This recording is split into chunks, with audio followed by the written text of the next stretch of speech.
Madame, monsieur, bonjour, bonsoir, bonne semaine d'information. Voici les titres à développer pour vous. Un accident de la circulation lundi a provoqué 6 morts et plusieurs blessés à l'avenue Martin Luther King, Nazon. 60 morts et 50 disparus, tel est le bilan provisoire des affrontements entre les gangs armés du Bel-Air et du Bas-Delma du 27 février au 4 mars, selon le secrétaire exécutif du RNDDH, Pierre Espérance. Libération du chef de protocole du palais national Yves Mazil et de l'étudiant Wenchel R. Gentil dimanche.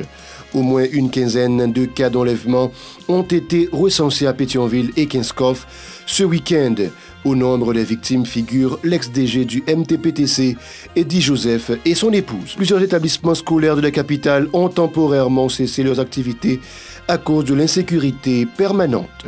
Dans la capitale, les résidents attribuent le laxisme des autorités de la lutte contre l'insécurité à de la complicité avec les gangs criminels. L'Association nationale des greffiers ANAG annonce un débrayage à partir du 7 mars en vue d'exiger le respect de l'accord du 3 novembre 2017 relatif à leurs revendications. Restez avec nous, nous vous revenons. Si vous jugez que cette vidéo est intéressante, n'hésitez pas à liker et partager la vidéo. Et surtout, n'oubliez pas de vous abonner à cette chaîne et activer la cloche de notification pour ne pas louper aucune de nos vidéos. Un accident de la circulation lundi a provoqué 6 morts et plusieurs blessés à l'avenue Martin Luther King, Nazon. Le drame a eu lieu quand le frein d'un minibus assurant le circuit Christ-Roi centre-ville a lâché particulièrement au niveau du morne GOC. Le véhicule a terminé son parcours dans le ravin qui se trouve à proximité. Les blessés ont été évacués vers un centre hospitalier en vue de se faire soigner. L'insécurité permanente et son corollaire, le kidnapping, constituent le cauchemar quotidien des citoyens. Au moins une quinzaine de cas d'enlèvement ont été recensés à Pétionville et Kinskov ce week-end. Au nombre des victimes figurent l'ex-DG du MTPTC, Eddie Joseph, son épouse, 2 autres de ses proches à Fermat. Par ailleurs, au moins 8 personnes, dont 3 femmes, ont été kidnappées à Frère 44, dont la nuit du 4 mars par le gang de Vitellum Innocent, selon des témoins. Entre-temps, l'ex-secrétaire d'État à la sécurité publique et inspecteur général de la police nationale, Franz Sébastien Jean-Charles, et sa fille sont toujours séquestrés par les ravisseurs. Ils ont été enlevés vendredi matin dans la capitale.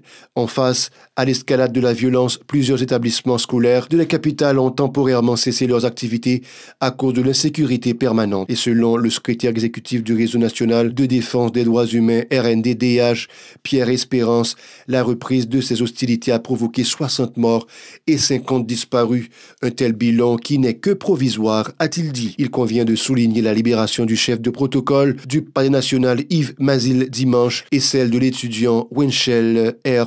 Gentil.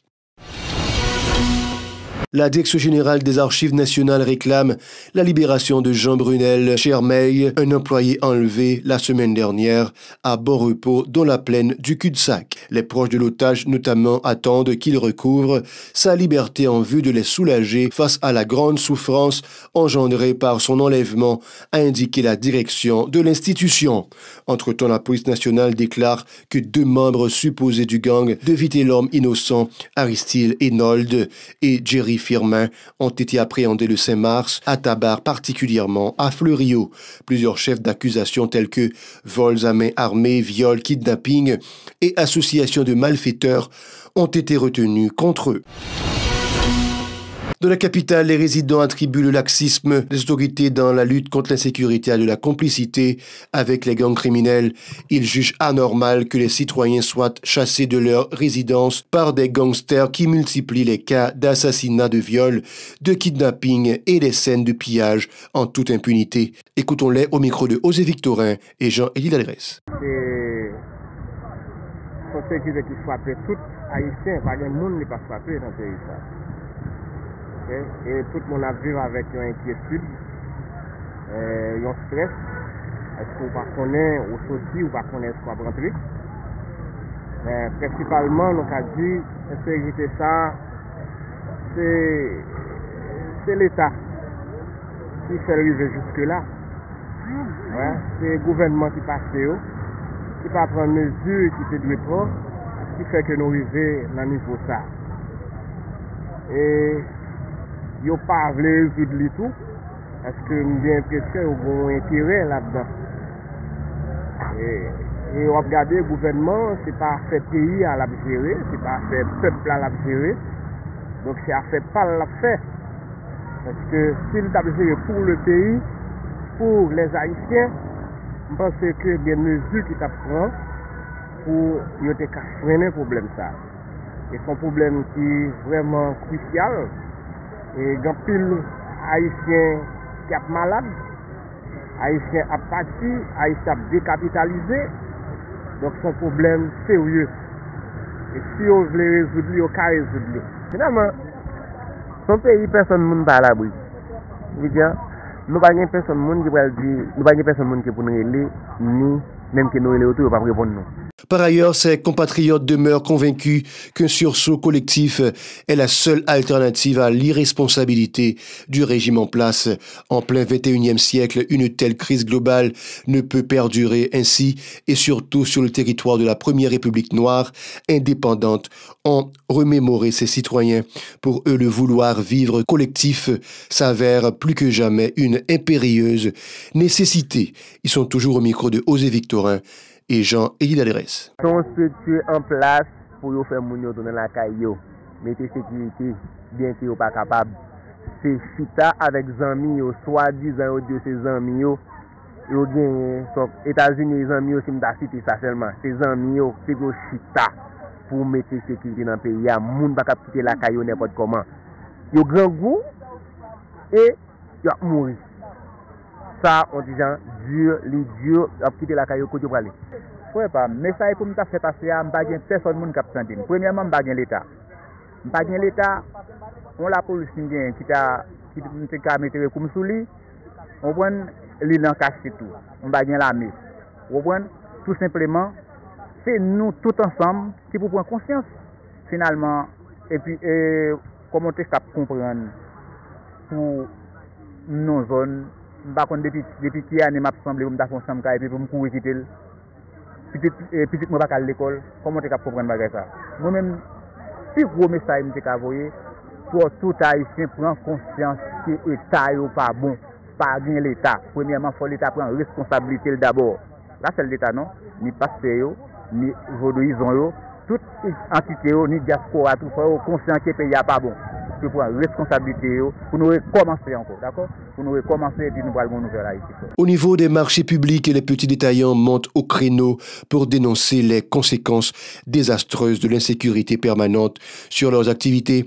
Les gens affirment qu'ils ont peur de circuler en raison de la remontée vertigineuse des actes de kidnapping, soulignant que plusieurs dizaines de personnes ont été enlevées dans l'aire métropolitaine de Port-au-Prince le week-end dernier. À Delma, Pétionville, Kinskov et au cœur de la capitale, les gangs armés rendent la vie dure aux citoyens qu'ils kidnappent, tuent, pillent, violent, volent et incendient leurs maisons sous les yeux passifs des autorités gouvernementales et de la police. Il souligne l'enlèvement collectif de 6 détaillantes samedi dans un tap-tap à Verrette alors qu'elles se rendaient au marché, ajoutant qu'ils ont ras-le-bol de l'insécurité constante et surtout de l'incurie de l'équipe au pouvoir. Certains affirment qu'ils ont été contraints d'abandonner leur maison à cause des agissements des gangs criminels. Écoutons leurs réactions recueillies par Gaspin Sanon et Esravensky Deramo. Insécurité, parce que nous, dans le pays, on y a mon bac à faire rien, tout bagage à monter, tout sortir pour acheter 50 gouttes, de 25 gouttes, sortir pour acheter 100 gouttes, de 250 gouttes. Le pays est vraiment dit dans le moment, et nous ne pouvons pas sortir, des fois nous ne pouvons pas sortir, pas de courant, même de là nous avons là, pas un courant pour glacer. Et les clients, il faut qu'ils soient bien glacés pour qu'ils fassent glace pour prendre. Bon, l'État paysan pour dire un mot pour nous. L'État dit un mot pour nous. Pour moi, retirer pour nek ça cap ban nos problèmes dans pays parce que nek ça cap ban problème là et yo fait nous pas vivre. Parce que yo bloquer toute situation, bloquer marchand yo, bloquer grand marchand yo et puis yo bloquer nous même petit marchand yo tout. C'est ça me dit. On a une solution avec nek ça ou bandi azam ça. Cherchons une solution pour nous avec. C'est ça me dire. L'Association nationale des greffiers ANAG annonce un débrayage à partir du 7 mars en vue d'exiger le respect de l'accord du 3 novembre 2017 relatif à leurs revendications. Cette grève sera observée au niveau des 18 juridictions du pays, selon le président de cette structure, ajoutant que le dit accord a été paraphé par le ministère de la Justice et le syndicat des greffiers. L'Organisation citoyenne pour une nouvelle Haïti, OCNH, condamne la multiplication des actes de violence dans la capitale, plus précisément au quartier Bel-Air et Bas Delma. Le directeur exécutif de cette structure, Camille Oxius, a indiqué que les résidents ont déjà payé un lourd tribut à la guerre des gangs reprise à la fin de février. Il exhorte les instances concernées à assurer leurs responsabilités en vue de ramener la paix et la sécurité dans les foyers. Pour le défenseur des droits humains, il est intolérable que les citoyens soient traqués par les gangs criminels alors que ces derniers sont censés être incarcérés pour répondre de leurs actes barbares par devant la justice. Camille Oxius était joint au téléphone par Véron Arnaud. Ça fait là, c'est pas fait au hasard, ça se construit. Ça veut dire automatiquement on dit ouais bandit apprend la rue avec examen mais à défiler et la police a fait rien. Automatiquement on dit ouais la police va faire opération bandit apprend en otage et il va venir récupérer Nicole la police les amis saisi. Automatiquement on dit ouais bandit a saisi et machine la police a fait intervention a saisi chat la police a fait intervention. Automatiquement on dit ouais autorité en connivence avec bandit et bandit a dénoncé autorité. Donc on est tout prêt pour dire ouais ça va arriver là, il n'y a pas un hasard, mais c'est toute une construction pour l'État a couru pour bandit. Nous sortis, village dédié, nous avancé, nous sortis en bas dans le paquet, nous montons plus haut, bandit a progressé. L'État a une obligation pour assumer responsabilité dans gérer, déplacer intérieur. Mais meilleure façon de protéger et déplacer, c'est pas une question. Et nous avons déplacé à prière provisoire, mais c'est pour une disposition pour garantir la sécurité de chaque monde. Et nous-mêmes, nous n'avons pas une solution à moyen terme, mais nous plus une solution durable. Ça veut dire que l'État a pris disposition pour permettre tout le monde dans le pays sans problème. Et là, on construit un petit cas et vous aider. Donc, pour aider là-dedans, effectivement, mais pas la méthode là-dedans pour aller rester pour nous. Le porte-parole de l'Association des parents et élèves d'Haïti, Aspaed Fedner, confident, se dit alarmé par la dégradation de la situation sécuritaire ayant entraîné la fermeture de la plupart des écoles dans la capitale. Il s'insurge contre la relance des hostilités entre les gangs armés dont les tirs nourris ont perturbé et perturbent encore le fonctionnement des institutions scolaires dans les parages du quartier Bel-Air. Cette situation risque d'avoir de fâcheuses incidences sur le reste de l'année scolaire. Écoutons les réactions de Fedner confident lors d'une interview au téléphone avec Sheila Semexan. Dernièrement, songez comment en quantité de policiers mourir, mettez sous ça des quartiers qui retournent dans la bataille pour territoire, par exemple zone Bel avec zone Delma 6, Delma 4, qui a des conséquences juste dans la zone Nazon, côté toute l'école qui est dans la périphérie, ça, dans cette situation difficile. Ça qui baille dans la semaine, ça, une préoccupation extraordinaire, surtout par rapport avec les kidnappings qui fait sous l'école des parents avec des petits monde devant l'école. Ça qui menace qu'a fait tout bon côté direction l'école ça yo. Jodi à là, ouais, il y a de l'école qui commence pas à fonctionner. Et situation, s'il continue comme ça, si pas rien fait, bon côté, autorité qui est pour bailler sécurité dans le pays, il y a une situation capable grave. Mais l'une seule formation, ça n'a pas une formation, d'accord, dit Baclé avec Simonio. Ça veut dire si Simonio pas gagner de capacité, même si pour une capacité standard, même sur le marché international, là, par exemple, on est capable de priver de côté pour parce que on forme en Haïti, mais formation, on prend presque une formation qui est pour tout pays, qu'on doit vivre parce que nous pas vivre en Valco. Et par exemple, les véritables victimes dans Mayon, ça. Parce que l'école là, nous considérons comme une chaîne. Parents avec Simonio qui fait des maillons, c'est des gens qui sont des véritables victimes. D'ailleurs, ça qui est fait, parents, en pile fois là, il y a un parent qui est en pied des investissements. Ça veut li direction l'école la veut pas, lui-même li gen tan joindre l'argent par l'IA. Mais parents qui des fois dans des situations économiques très difficiles, ou pas besoin de demander qui situation carabie par rapport à la vie. De son côté, la secrétaire générale de la Confédération nationale des éducateurs haïtiens CNEH, Magali Georges, a fait remarquer que la communauté éducative est toujours victime de la recrudescence de la violence dans le pays. La crise sécuritaire risque d'hypothéquer l'avenir du pays et particulièrement de l'intelligentsia, a alerté Magali Georges, jointe au téléphone par Shilov Semikson. C'est un phénomène qui est à l'avant parce que l'école a supposé quand même comme une espèce de sanctuaire. Ça va donner, l'école a donné gestion et nous avons regardé à attaques qui fait sur l'école. Donc ça inquiète nous. Nous disons attaque en bonne, comme le savoir. Ça veut dire l'école là comme sanctuaire, comme une réserve, il y a attaqué. Et ça a fait ça. Et nous-mêmes, nous, ça partit de la constitution. Donc, le monde qui est là pour quitter nous, là, comme opération de recrutement de travailleurs non qualifiés et pour marcher.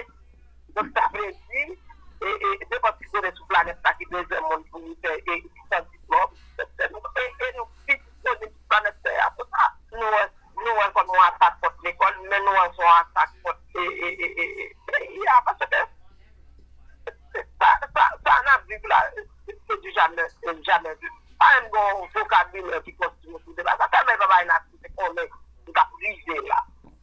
Vous comprenez? Donc, pour nous là, l'école là, c'est parents, élèves, professeurs l'école, parce que dans tout ça, on va oublier après professeur l'école là, qui ne doit pas l'école là, d'accord? Professeur l'école là, qui doit habiter. Qui moyen de déplacer de travail là? Donc, professeur d'école, c'est notre zone victime, et pas oublier, et majorité des professeurs d'école, c'est dans le secteur privé, éducation à travail, donc les repas travail, va aussi le salaire. Et pas de question ça sur la vie nationale là, pas de question qui dégage fait. C'est un poison, non? Et puis qui finit ravager tout organe comme dans le corps, et puis après ça, on peut aller du salaire, ça, il ne peut pas faire rien encore. Aucun médicament ne peut pas faire effet encore. C'est la fin du journal, merci de l'avoir regardé. L'actualité continue sur la 54.